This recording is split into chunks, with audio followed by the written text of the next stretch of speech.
வணக்கங்க. இன்றைக்கி ரொம்ப சூப்பரான வெஜ்ஜு கோலா உருண்டை குழம்பு தான் எப்படி செய்யலான்னு பார்க்கலாங்க. இந்த வெஜ்ஜு கோலா உருண்டை குழம்பு பார்த்திங்கன்னா மட்டன் கோலா உருண்டை குழம்பு டேஸ்ட்லேயே இருக்குங்க.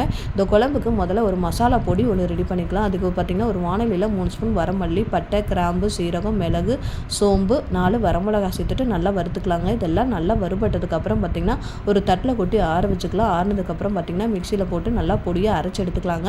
இந்த குழம்புக்கு இன்னொரு மசாலா ஒன்று ரெடி பண்ணிக்கலாம். அதுக்கு பார்த்திங்கன்னா ஒரு வானலியில் 2 ஸ்பூன் எண்ணெய் சேர்த்துருக்கேன். எண்ணெய் நல்லா காஞ்சதுக்கப்புறம் உரிச்சு வச்ச சின்ன வெங்காயம், ஒரு பெரிய வெங்காயத்தை அரிஞ்சு சேர்த்துட்டு இது கூடவே 3 தக்காளி அரிஞ்சு சேர்த்துக்கலாங்க. ஒரு கொத்து கருவேப்பிலையும் சேர்த்துட்டு நல்லா இதெல்லாம் வதக்கிக்கலாம். இதெல்லாம் நல்லா வதங்கினதுக்கப்புறம் பார்த்திங்கன்னா 1/4 மூடி தேங்காய் துருவிட்டு இது கூட சேர்த்துக்கலாங்க.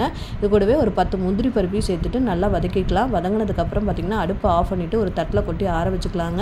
இதெல்லாம் நல்லா ஆறினதுக்கப்புறம் பார்த்திங்கன்னா மிக்சியில் போட்டு நல்லா மைய அரைச்சி எடுத்துக்கலாங்க. இந்த கோலா உருண்டை செய்யறதுக்கு பார்த்திங்கன்னா நான் ஒரு வாழைக்காய் எடுத்திருக்கேன். இந்த வாழைக்காயை நல்லா தோல் சீவிட்டு நல்லா ரவுண்டாக அரிஞ்சிக்கலாங்க. இந்த வாழைக்காய் வேக வைக்கிறதுக்கு பார்த்திங்கன்னா ஒரு வானலியில் 1.5 ஸ்பூன் தண்ணி சேர்த்துருக்கேன். தண்ணி சேர்த்ததுக்கப்புறம் பார்த்திங்கன்னா அரிஞ்சு வச்ச வாழைக்காயை சேர்த்துட்டு நல்லா மூடி வச்சு ஒரு 10 நிமிஷம் நல்லா வேக வச்சுக்கலாங்க. இந்த வாழைக்காய் 10 நிமிஷத்துலேயே சீக்கிரமாக நல்லா வெந்து வந்துடும். வாழைக்காய் இந்த அளவுக்கு நல்லா வெந்ததுக்கப்புறம் பார்த்திங்கன்னா ஒரு தட்டில் கொட்டி ஆற வச்சுக்கலாங்க.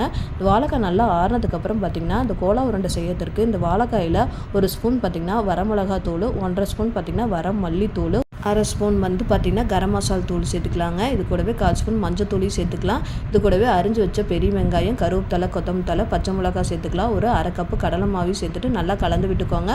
கலந்து விட்டதுக்கப்புறம் பார்த்திங்கன்னா இந்த கோலா உருண்டைக்கு தேவையான அளவு உப்பையும் சேர்த்துட்டு அதை சேர்த்ததுக்கப்புறம் அதையும் நல்லா கலந்து விட்டுக்கோங்க. கலந்து விட்டதுக்கப்புறம் பார்த்திங்கன்னா இது நல்லா மையாக பிசைஞ்சு எடுத்துக்கோங்க. நல்லா மாவு பதத்துக்கு இந்த அளவுக்கு நல்லா பிசைஞ்சு எடுத்துக்கோங்க.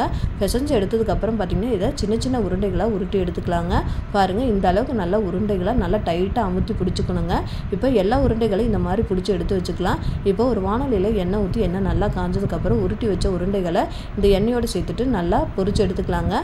பொரிச்சு எடுத்ததுக்கப்புறம் பார்த்திங்கன்னா அதை ஒரு தட்டில் கொட்டி ஆற வச்சுக்கலாங்க. இது நல்லா ஆறட்டும். இப்போ குழம்பு செய்கிறதுக்கு பார்த்திங்கன்னா ஒரு வானலியில் 2 குழிக்கரண்டி எண்ணெய் சேர்த்துருக்கேன். எண்ணெய் நல்லா காஞ்சதுக்கப்புறம் கல்பாசி, ஏலக்காய், சோம்பு, பிரிஞ்சி இலை போட்டுட்டு நல்லா தாளிச்சுக்கலாங்க. தாளிச்சதுக்கப்புறம் பார்த்திங்கன்னா அரிஞ்சு வச்ச பெரிய வெங்காயம், பச்சை மிளகாய் சேர்த்துட்டு நல்லா வதக்கிக்கலாம். வெங்காயம் நல்லா வதங்கினதுக்கப்புறம் பார்த்திங்கன்னா 1 ஸ்பூன் இஞ்சி பூண்டு பேஸ்ட்டு, ஒரு தக்காளி சேர்த்துட்டு நல்லா வதக்கிக்கலாங்க.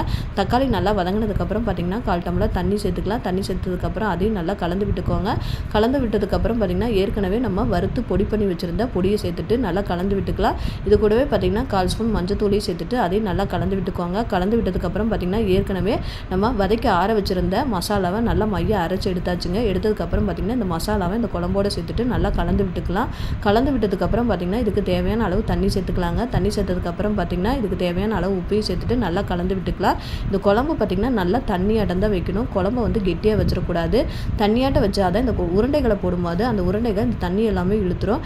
கெட்டியாக வச்சுட்டிங்கன்னா ரொம்ப புட்டாட்டம் ஆயிருங்க. அதனால் குழம்பு நல்லா தண்ணியாட்ட வச்சுக்கோங்க. குழம்பு நல்லா கொதி வந்ததுக்கப்புறம் பார்த்திங்கன்னா ஏற்கனவே நம்ம பொரிச்சு வச்சுருந்த இந்த உருண்டைகளை இதோட சேர்த்துக்கலாம். சேர்த்ததுக்கப்புறம் பார்த்திங்கன்னா இந்த நல்லா கலந்து விட்டுக்கோங்க. கலந்து விட்டதுக்கப்புறம் பார்த்திங்கன்னா ரொம்ப நேரம் கொதிக்க விடக்கூடாது.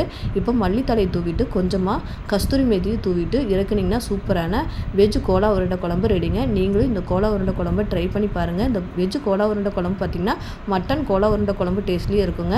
இது பார்த்திங்கன்னா சின்னவங்கலேருந்து பெரியவங்க வரைக்கும் நல்லா விரும்பி சாப்பிடுவாங்க. நீங்களும் இந்த மாதிரி ட்ரை பண்ணி பாருங்கள். தேங்க்யூ.